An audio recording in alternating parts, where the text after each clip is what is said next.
ప్రభుత్వం వ్యవహరిస్తున్నటువంటి తీరు ప్రజాస్వామ్యాన్ని హేళన చేస్తూ ఎన్నికల సందర్భంలో వారు ప్రవర్తిస్తున్నటువంటి తీరు, అలానే గతంలో దేవాలయాల అంశం, హిందూ మనోభావాలకు వ్యతిరేకంగా ఈ రాష్ట్ర ప్రభుత్వం ప్రవర్తించేటువంటి తీరు,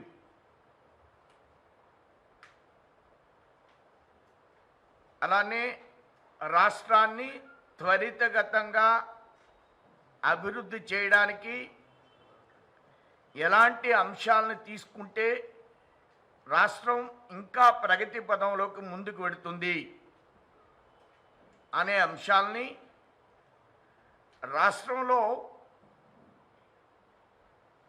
హిందుత్వ వాతావరణాన్ని నిలుపుదల చెయ్యాలనేటువంటి ఒక పెద్ద కుట్ర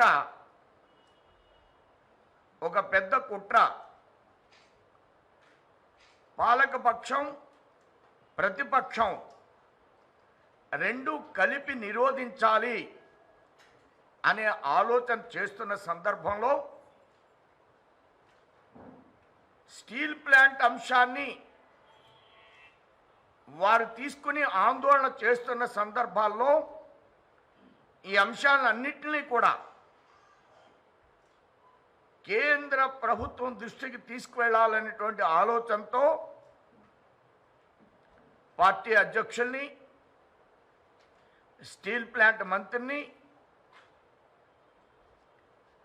ఈ యొక్క ల్యాండ్ ఆర్డర్ సిచ్యువేషన్కి సంబంధించిన చెప్పవలసినటువంటి పెద్దలకి ఏ అంశాల్ని మేము వివరించామో ఆ అంశాల్ని మీ దృష్టికి నేను తీసుకురావడం కోసం ప్రయత్నం చేస్తాను. 20 నెలలకు పైగా ఆంధ్రప్రదేశ్లో దేవాలయాలపై వరుస దాడులు జరుగుతూనే ఉన్నాయి. ఈ దాడుల వెనుక ప్రత్యక్షంగానూ పరోక్షంగానూ రాష్ట్ర ప్రభుత్వం యొక్క మద్దతు ఉంది. తీవ్రమైన ప్రజాగ్రహం వెల్లువెత్తిన నేపథ్యంలో రాష్ట్ర ప్రభుత్వం తప్పనిసరి పరిస్థితులలో దేవాలయ దాడులకు సంబంధించి ప్రత్యేక దర్యాప్తును ఆదేశించింది.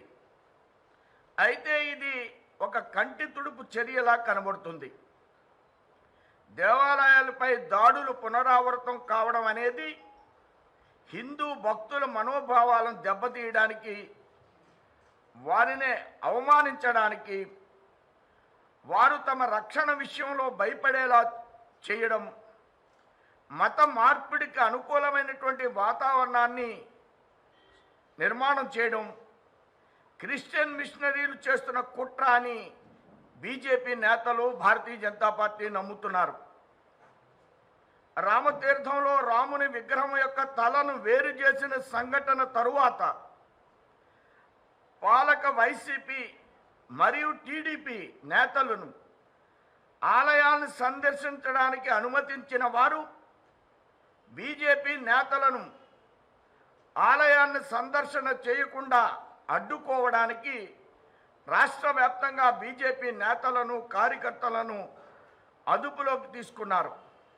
ఈ చర్య రాష్ట్ర ప్రభుత్వం టీడీపీతో చేతులు కలిపి బీజేపీని ఏకాకిని చేసి హిందువులకు సంబంధించిన సున్నితమైన అంశాల్లో బీజేపీని నోరెత్తకుండా చేయాలనే రాష్ట్ర ప్రభుత్వం ఉద్దేశం స్పష్టంగా తెలుస్తుంది. తర్వాత దేవాలయాలపై జరుపుతున్న వరుస దాడులను వైసీపీ ప్రభుత్వం యొక్క హిందూ వ్యతిరేక సిద్ధాంతాలను వ్యతిరేకిస్తూ బీజేపీ రాష్ట్ర వ్యాప్తంగా ఆందోళన చేపట్టడం, కపిల తీర్థం నుంచి రామతీర్థం వరకు రథయాత్రను సంకల్పించింది. టీడీపీ అధికారం ఉన్నప్పుడు ఏవైతే హిందూ వ్యతిరేక సిద్ధాంతాలను అనుసరించిందో, మైనార్టీ ఓట్ బ్యాంకులను రాజకీయం చేసిందో, దేవాలయపై దాడుల విషయంలో బీజేపీ ఆందోళన చేస్తున్న కార్యక్రమం నేపథ్యంలో టీడీపీ కూడా సూడో హిందుత్వ విధానాన్ని చేపట్టే ప్రయత్నం కూడా టీడీపీ చేయడాన్ని భారతీయ జనతా పార్టీ గమనించింది. ఈ నేపథ్యంలో ఆలయాలపై దాడుల అంశాన్ని, మత మార్పుల అంశాన్ని పక్కదారి పట్టించడానికి, ప్రజలు దృష్టిని మళ్లించడానికి బీజేపీని మరియు కేంద్ర ప్రభుత్వాన్ని అపఖ్యాత పాలు చేయాలని బీజేపీ వ్యతిరేక పార్టీలు వైజాగ్ స్టీల్ ప్లాంట్ యొక్క ఆందోళనని తెర మీదకి తీసుకురావడం జరిగింది. రాజకీయ కుట్రను తెర మీదకి తీసుకురావడం జరిగింది. ఈ అంశాన్ని ఒక ట్వీట్కి అధికారి చేశారు. ఢిల్లీలో ఒక ట్వీట్ చేస్తే పెద్ద ప్రచారం తీసుకొచ్చి దాని మీద ఉద్యమం చేసేటువంటి స్వభావం ఇక్కడ ఉన్నటువంటి రాజకీయ పార్టీలు, అభివృద్ధికి అతీతమైనటువంటి రాజకీయాలు నడుపుతున్నటువంటి వ్యక్తులు, గతంలో ఇప్పుడు కూడా అవినీతిలో కూరుకున్నటువంటి ఈ పార్టీలు ఇలాంటి ఉద్యమాలు చేయడాన్ని బీజేపీ గర్హిస్తుంది. ఎన్నో సంవత్సరాల పోరాటం, అనేక త్యాగాల ఫలితమైనటువంటి వైజాగ్ స్టీల్ ప్లాంట్ వంటి సున్నితమైన అంశాన్ని కేంద్ర ప్రభుత్వం యొక్క అంతిమ నిర్ణయం ఏమీ చేయకుండా, ఏమీ వారు ప్రకటించకుండానే ఒక ట్వీట్ను ఆధారం చేసుకుని ప్రతిపక్షాలు ఈవేళ రాష్ట్రంలో ఉద్యమాన్ని రెచ్చగొడుతున్నాయి. పాలక పక్షం ఈ ఉద్యమాన్ని అందుకునే గట్టి ప్రయత్నం చేస్తుంది.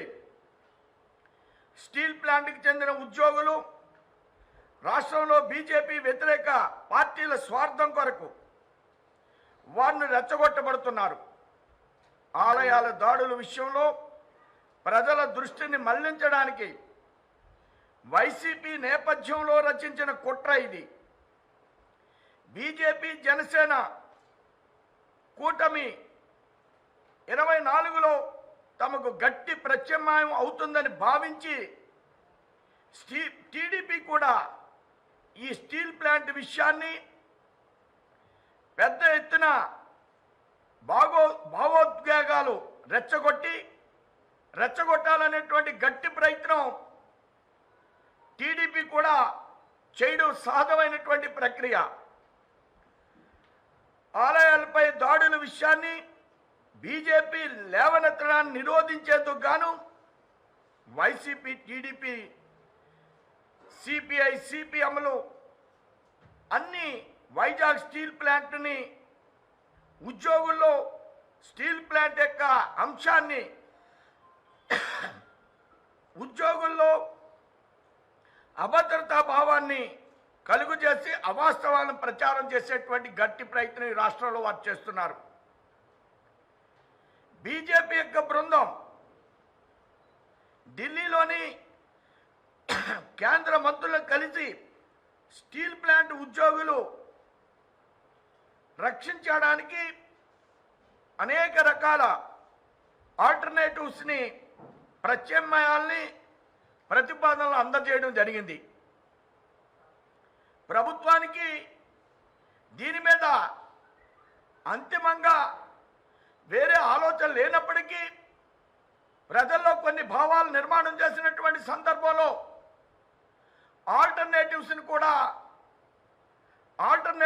కూడా కేంద్రానికి అందజేయడం జరిగింది. దీంతోపాటు ఆలయాలపై దాడులు, మత మార్పిడులు ప్రోత్సహించడం, పంచాయతీ ఎన్నికల్లో బీజేపీ అభ్యర్థుల్ని నామినేషన్ వేయకుండా కుట్రలు పన్నడం, అనేక రకాల ఇబ్బందులకు గురి చేయడం, పోలీసు వ్యవస్థ, రాష్ట్ర ప్రభుత్వానికి, అలానే రెవెన్యూ వ్యవస్థ, పంచాయతీ వ్యవస్థ, ఎక్సైజ్ వ్యవస్థ, అన్ని వ్యవస్థలు నామినేషన్ ప్రక్రియలో బీజేపీ కార్యకర్తలు పాల్గొనివ్వకుండా కౌన్సిలింగ్ చేసేటువంటి పరిస్థితి పోలీసు యొక్క యంత్రాంగం, సర్టిఫికెట్లు ఇవ్వకుండా పంచాయతీ యంత్రాంగం ఇట్లా నిరోధించే ప్రయత్నాన్ని కేంద్రానికి మేము రాష్ట్ర ప్రభుత్వం మీద కంప్లైంట్ చేయడం జరిగింది. మాతృభాష అయినటువంటి తెలుగుని ప్రోత్సహించకుండా ఇంగ్లీష్ భాషని ఈ ప్రభుత్వం ఎన్నుకోవడం కూడా భారతీయ జనతా పార్టీ ఈ సందర్భంలో కేంద్రానికి ఫిర్యాదు చేయడం జరిగింది. 3 రోజుల సందర్శన మరియు విస్తృతంగా సంప్రదింపుల తర్వాత రాష్ట్రంలోని దేవాలయాలపై దాడుల నుండి ప్రజల దృష్టిని మళ్లించడానికి మరియు బీజేపీ ప్రతిష్టను దెబ్బతీసేందుకు మొత్తం వైజాగ్ స్టీల్ ప్లాంట్ని సమస్యగా సృష్టించి ఆ రాజకీయ ప్రయోజనాల కోసం వాడుకుంటుందని బీజేపీ స్ట్రాంగ్గా అభిప్రాయపడుతుంది.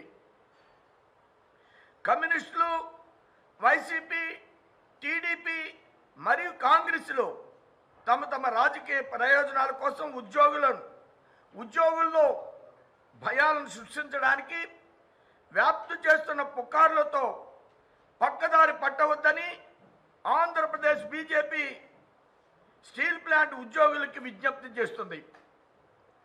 కేంద్ర ప్రభుత్వానికి స్టీల్ ప్లాంట్ ఉద్యోగుల యొక్క ప్రయోజనం కానీ స్టీల్ ప్లాంట్ యొక్క ప్రయోజనం కానీ ఈ 2 అంశాలు అతి ముఖ్యమైనటువంటి అంశాలుగా భారతీయ జనతా పార్టీ భావిస్తుంది. స్టీల్ ప్లాంట్ కానీ స్టీల్ ప్లాంట్ యొక్క ఉద్యోగుల యొక్క భద్రత కానీ కేంద్ర ప్రభుత్వం అతి ముఖ్యమైనటువంటి అంశంగా కనీసం మంత్రి పర్యటన లేదు, దీనిలో కనీసం ఒక నోటిఫికేషన్ ఇష్యూ చేయలేదు. ఎట్లా ఉద్యమం చేస్తారండి? ఎట్లా ఈ అంశాన్ని ఇంత పెద్ద ఎత్తున లేవదీస్తారండి? హిందుత్వాన్ని పక్కసారి పట్టించడం కోసం మాత్రమే బీజేపీ ముందుకు వెడుతుందనేటువంటి భయంతో మాత్రమే ఈ 2 పార్టీలు ఈవేళ స్టీల్ ప్లాంట్ని ఇన్స్ట్రుమెంట్గా, సాధనగా తీసుకునే గట్టి ప్రయత్నం చేస్తుంది. అయినప్పటికీ దీన్ని మేము బాధ్యతగా స్వీకరిస్తున్నాం. ఈ యొక్క అంశాలని ఉద్యోగులు కానీ స్టీల్ ప్లాంట్ అంశాలు కానీ పై అంశాలతో పాటు ఈ అంశాన్ని కూడా కేంద్రానికి మేము స్పష్టంగా తెలియజేస్తున్నాం. స్టీల్ ప్లాంట్ ఉంటుంది, ఉద్యోగులకు ఇబ్బంది లేదు. ఇది భారతీయ జనతా పార్టీ స్పష్టమైనటువంటి వైఖరి. ప్రభుత్వం అర్థం చేసుకోవాలి. ఒకళ్ళొకళ్ళు రెచ్చగొట్టేసుకుంటున్నారు. వాళ్ళ రాజకీయ ప్రయోజనాల కోసం స్టీల్ ప్లాంట్ కేంద్రాన్ని ఒక ఆయన అంటాడు సమాధానం చెప్పాలి వైసీపీ. ఇంకో ఆయన అంటాడు పాల్ డైరీలు అమ్మేసావు కదయ్యా, నువ్వు షుగర్ ఫ్యాక్టరీలు అమ్మేసావు కదయ్యా, ఇంకా ఏవో రకరకాలమైన అమ్మేసావు కదయ్యా అని వాళ్ళ సమాధానం చెప్పుకుంటారు. వాళ్ళ చరిత్రల్ని బయట పెట్టుకుంటున్నారు, సంతోషం. కానీ ఇందులో ఏ విధమైనటువంటి అపోహలకి స్టీల్ ప్లాంట్ కార్మికులు వెళ్ళొద్దని మేము స్పష్టంగా భారతీయ జనతా పార్టీ పెద్దలు తెలియజేసినటువంటి అంశాన్ని మీ ద్వారా రాష్ట్ర ప్రధానికారికి భారతీయ జనతా పార్టీ తెలియజేస్తుంది. Thank you.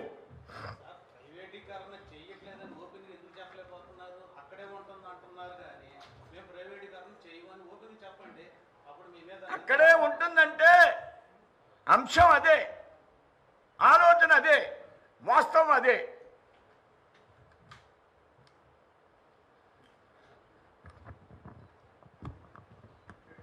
చెప్పేదల్లా ఇప్పుడు ఇదిగో వినండి మీడియా మిత్రులు కూడా, అదిగో తల అంటే ఇదిగో తోక అని చెప్పి మీరు కూడా వారి చెప్పిన కలబొల్లి మాటలను నమ్మకుండా కేంద్ర ప్రభుత్వం ఏ ప్రక్రియ చేపట్టినా అది ఒక ప్రణాళికాబద్ధంగా జరుగుతుంది. ఇది భవిష్యత్తులో జరిగితే సమయం తెలుస్తుంది. అంతేగాని ఇప్పుడు ఏదో ఒక ట్వీట్ను పట్టుకొని ఏదో ఒక రకంగా రాజకీయ శూన్యతని, రాజకీయ వ్యతిరేక విధానాల్ని, మరి పంచాయతీ ఎన్నికల నేపథ్యంలో, తిరుపతి లోక్సభ ఎన్నిక వస్తున్న నేపథ్యంలో ఏదో ఒక రకంగా కల్పితంగా నిర్మాణం చేసి బీజేపీని మళ్ళీ ఇరకాటంలో పెట్టాలి అన్నటువంటి ఒక కుట్ర. మరొక వైపు రాష్ట్రంలో వరుసగా జరుగుతున్న ఆలయ దాడులు, ఇక్కడ రాష్ట్రంలో ఉన్నటువంటి పరిస్థితులు, మరి క్రిస్టియన్ మిషనరీస్ చేస్తున్నటువంటి మత మార్పిడ్లు, వీటన్నిటి నుంచి కూడా ప్రజల దృష్టి మరల్చాలని ఒక ఎమోషనల్ ఇష్యూగా దీన్ని ఎంచుకున్నారు తప్పితే అక్కడ ఏమీ జరగలేదు. ఏమీ లేని దానికి ఉద్యమం పేరుతో ఉద్యోగుల్ని అసహనానికి, అభద్రతా భావానికి గురి చేసేటువంటి ఒక రాజకీయ క్రీడ మాత్రమే.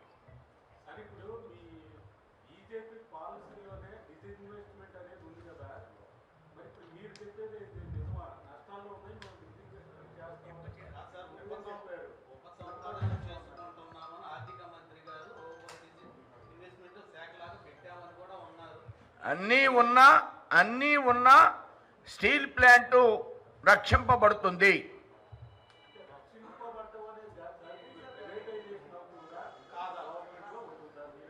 ఇప్పుడు అది కాదండి, దేశంలో ఒక నిమిషం ఇప్పుడు మళ్ళీ మీరు ఆ అంశానికి వెళ్తున్నారు. రామతీర్థంలో శ్రీరామ శిరచ్ఛేదం చేసిన వారు ఎవరు? ఆ వ్యక్తుల్ని పట్టుకున్నారా? దానికి ఏదైనా రాష్ట్ర ప్రభుత్వం సమాధానం చెప్పిందా? దేశవ్యాప్తంగా, ప్రపంచ వ్యాప్తంగా ఇది కలిసివేసిన అంశం. అందరూ మేము 100 మంది పోలీసులు పనిచేస్తున్నారని చెప్పారు. ఏమైంది? రామతీర్థంలో దుండగులు ఎవరు? సమాధానం లేదు. దాన్ని ప్రశ్నించరు. లేనిపోని వాటిని సృష్టించి వాటిపై వివరం కావాలని అడుగుతారు. రామతీర్థంపై ఈ ప్రభుత్వం సమాధానం చెప్పేదాకా, మరి అకృత్యాలకు ఎవరు పాల్పడ్డారో వారిని పట్టుకునేదాకా వదిలిపెట్టేది లేదు. ఒకవైపు అది. మరొక వైపు క్రిస్టియన్ పాస్టర్లు మేము 100 గ్రామాలని క్రైస్తవ పరం చేశాము, హిందూ దేవతా విగ్రహాలని కాలిదో తన్నాము, మేము 100 కోట్ల రూపాయలు విదేశీ నిధుల్ని తీసుకువచ్చి ఇక్కడ ప్రచారానికి, క్రైస్తవ మత ప్రచారానికి వాడాము అని స్పష్టంగా చెప్తే ఏదో అరెస్ట్ చేశామన్నారు తప్పితే ఇన్వెస్టిగేషన్ ఏది? వాటిని నియంత్రించే చర్యలు ఎక్కడా? అవేమీ చెప్పరు. నేను మొన్న పార్లమెంట్లో ఇంకొక ప్రశ్న అడిగాను. అనేక మంది, చట్టం చాలా స్పష్టంగా ఉంది, రాజ్యాంగం చాలా స్పష్టంగా ఉంది. షెడ్యూల్డ్ కాస్ట్ అంటే కేవలం హిందూ, సిక్, బౌద్ధిక్ ధర్మాలకు చెందిన వారికి మాత్రమే షెడ్యూల్డ్ కులాలుగా గుర్తింపబడతారు అని రాజ్యాంగంలో చెప్తోందని నాకు పార్లమెంటు సాక్షిగా రవిశంకర్ ప్రసాద్ గారు చెప్పారు. ఈ రాష్ట్రంలో ఏం జరుగుతోంది? ఈ విషయాలన్నింటినీ బీజేపీ తెరపైకి తెస్తోంది. కేవలం ఆంధ్రప్రదేశ్లో కాదు, మాకిది రాజకీయ అంశం కానే కాదు. షెడ్యూల్డ్ కులాల వారి యొక్క హక్కుల్ని కాపాడటం మా బాధ్యత, అన్ని పార్టీల బాధ్యత. ఇక్కడ మత మార్పిడులు జరుగుతుంటే మంత్రులు స్వయంగా రాష్ట్ర హోంమంత్రి ప్రకటించుకుంటే నేను క్రిస్టియన్ అని, టీడీపీలో అనేక మంది ఎస్సీ కాన్స్టిట్యున్సీస్ నుంచి వచ్చినటువంటి ఎమ్మెల్యేస్ అందరూ మేము క్రిస్టియన్స్ అని చెప్పుకున్నారు. బహుశా అనిత గారు అనుకుంటాను, ఆమెని టీటీడీలో సభ్యురాలని చేశారు. ఆవిడ నేను క్రిస్టియన్ని, నేను బైబిల్ని పట్టుకొని తిరుగుతానని చెప్పింది. చట్టం, రాజ్యాంగం ఏం చెప్తోంది? రాజ్యాంగం షెడ్యూల్, ఇది నాకు పార్లమెంటు సాక్షిగా ఇచ్చిన ప్రశ్న. ఇది నాకు తెలిసి దేశంలో అతిపెద్ద విషయాల్లో ఇదొకటి. దీనిపైన ఖచ్చితంగా చర్చ జరగాలి. కాన్స్టిట్యూషన్ షెడ్యూల్ కాస్ట్ ఆర్డర్, దానిలో 3వ అంశంగా నాకు పార్లమెంట్ సాక్షిగా ఇచ్చారు. కేవలం ఈ ధర్మాలకు చెందిన వారినే గుర్తిస్తారని. ఈ రాష్ట్రంలో నాకు తెలిసి అనేక మంది ఎమ్మెల్యేలు, అనేక మంది మంత్రులు ఎస్సీలమని చెప్పుకుంటున్నారు, కానీ అనేక మంది క్రిస్టియన్లుగా కన్వర్ట్ అయ్యి మేము క్రిస్టియన్లని గొప్పగా చెప్పుకుంటూ ప్రచారం చేస్తూ వారందరూ కూడా మరి రాజ్యాంగ ఉల్లంఘనకు పాల్పడ్డారు. రాష్ట్రంలో మంత్రులు, ఎమ్మెల్యేలు, హోంమంత్రి రాజ్యాంగ ఉల్లంఘనకు పాల్పడుతున్నారంటే అంతకంటే దౌర్భాగ్య పరిస్థితి మరొకటి. ఈ అంశాలు నిజమైన అంశాలు. వైజాగ్ స్టీల్ ప్లాంట్ విషయంలో కేంద్ర ప్రభుత్వం నిర్ణయం తీసుకున్నప్పుడు ట్రాన్స్పరెంట్గా జరుగుతుంది. ఇప్పుడే కావాలని ఆ విషయాన్ని రెచ్చగొట్టి ప్రజల్ని అభద్రతా భావాన్ని గురి చేయాలన్నటువంటి రాజకీయ కుట్రని స్పష్టంగా రాష్ట్ర అధ్యక్షులు వీర్రాజు గారు చెప్పారు. ఇప్పుడే ఈ అంశాలన్నింటినీ ఆధారం చేసుకుని మున్సిపల్ ఎన్నికల అనంతరం పంచాయతీలు 21న పూర్తవుతాయి. మార్చిలో మున్సిపల్ ఎన్నికల ముగిసిన తర్వాత ఆంధ్రప్రదేశ్లో రథయాత్ర అని భారతీయ జనతా పార్టీ ఏ అంశాల ఆధారంగా ప్రకటించిందో ఆ అంశాల ఆధారంగా కపిల తీర్థం నుంచి రామతీర్థం వరకు భారతీయ జనతా పార్టీ రథయాత్రని తప్పకుండా ముందుకు తీసుకువెళ్ళబోతుంది. Thank you.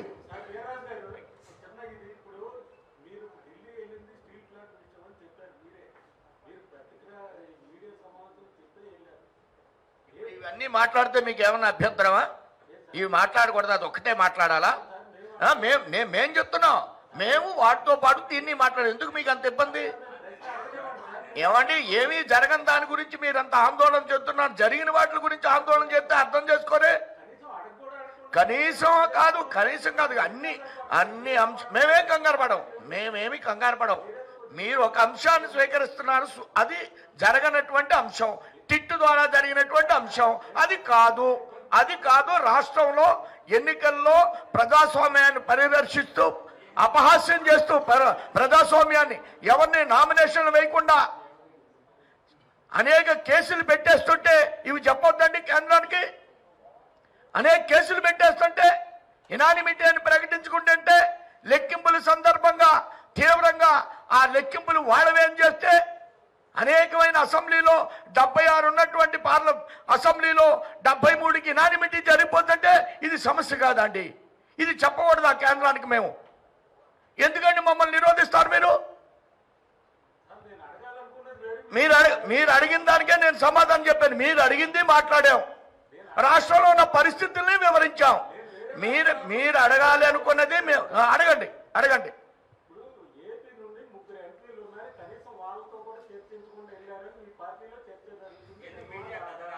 ఏమండి, ఇవన్నీ మీరు చెప్పేవి ఎవరితో చెప్పారు, ఎవరు మాట్లాడారో మాకు తెలీదు.